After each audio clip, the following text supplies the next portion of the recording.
Hey y'all, welcome back to the channel. In the Shadow of the Moon is a sci-fi mystery from Netflix. It was produced and directed by Jim Mickle, whose work I am not familiar with. And it stars Boyd Holbrook, Cleopatra Coleman, Bokeem Woodbine, and Michael C. Hall. Now, first off, the script is okay, all right? And I'd say beneath the full capabilities of these actors, they all excel more in other projects. Like Boyd did a really good job in Narcos and Logan, Cleopatra on Last Man on Earth, and Bokeem and Michael, they're veterans and they have so many great performances under their belt. So the actors in this movie really elevated the writing, I think.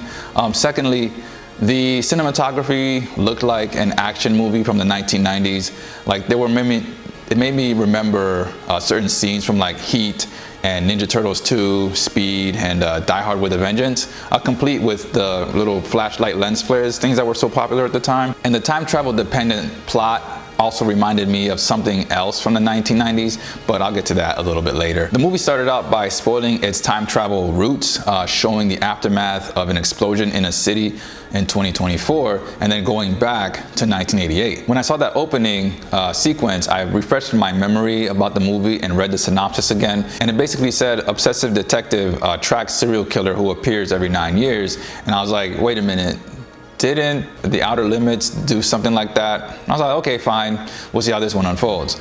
So Boyd and Bokeem played Tom Locke and Maddox, no last name, respectively, two beat cops in Philadelphia in 1988. Tom had a baby on the way and was really, really eager and driven to make detective, I guess to support his family, makes sense. Maddox, on the other hand, wasn't as gung-ho and far more laid back, and they made an actual pretty decent duo.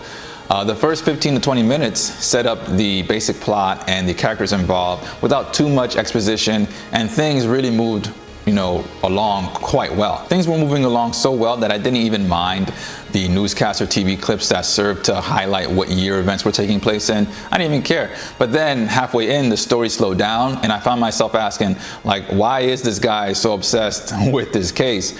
And then I figured out the movie's twist, and I was thoroughly unimpressed. And then the movie was over, and I was like, nah, Twilight or Outer Limits did it a lot better. So here's a bit of a spoiler warning. Blah, blah, blah, spoilers. The two huge problems that I had with this movie was the time travel ending and Locke's motivation.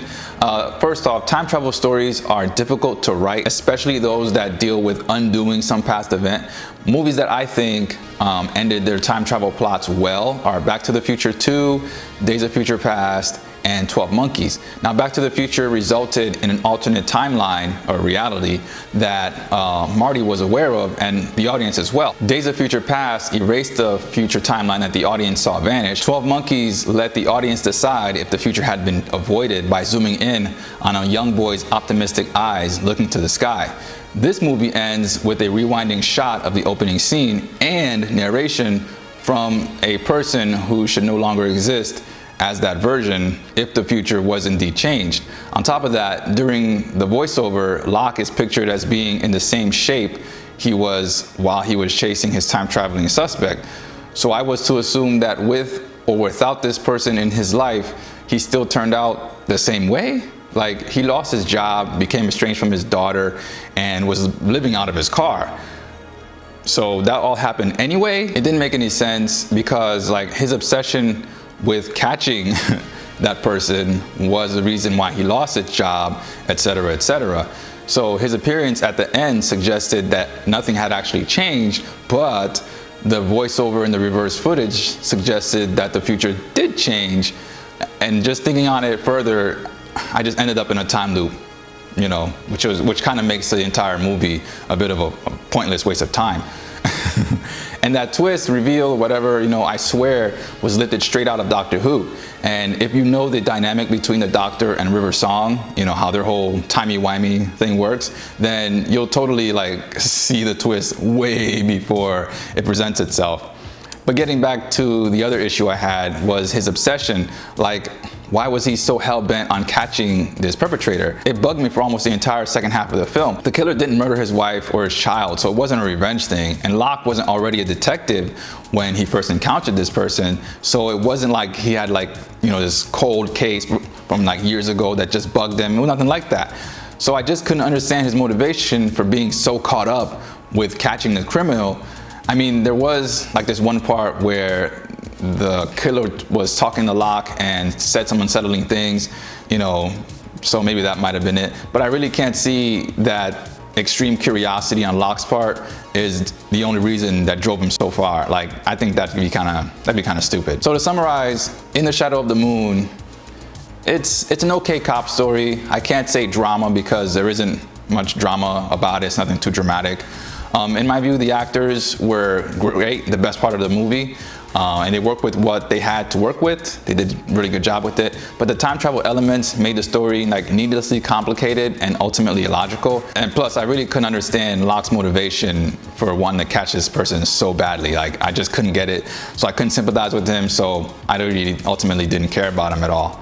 And plus, the premise is approached with much more depth in the Outer Limits episode, A Stitch in Time.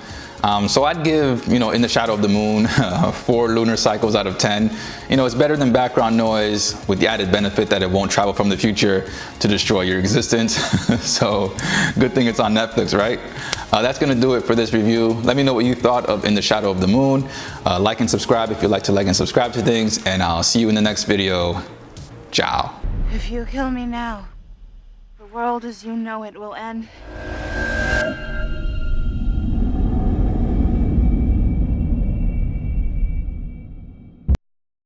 All right, so how would I fix the ending? If I was to assume the narrative is going just one direction, you know, following Locke's life, then first I'd get rid of the narration and the last minute explanation on the beach. Those two things create the story's contradictions, I think. And then I'd rewrite the beach scene so that the killer only injures Locke, you know, nothing too serious, maybe damages a leg or something, and then gets away and drops the bracelet in the process. Locke then picks it up and is like, huh, this looks familiar. But then he goes to the hospital, you know, for his leg, and also his granddaughter is being born.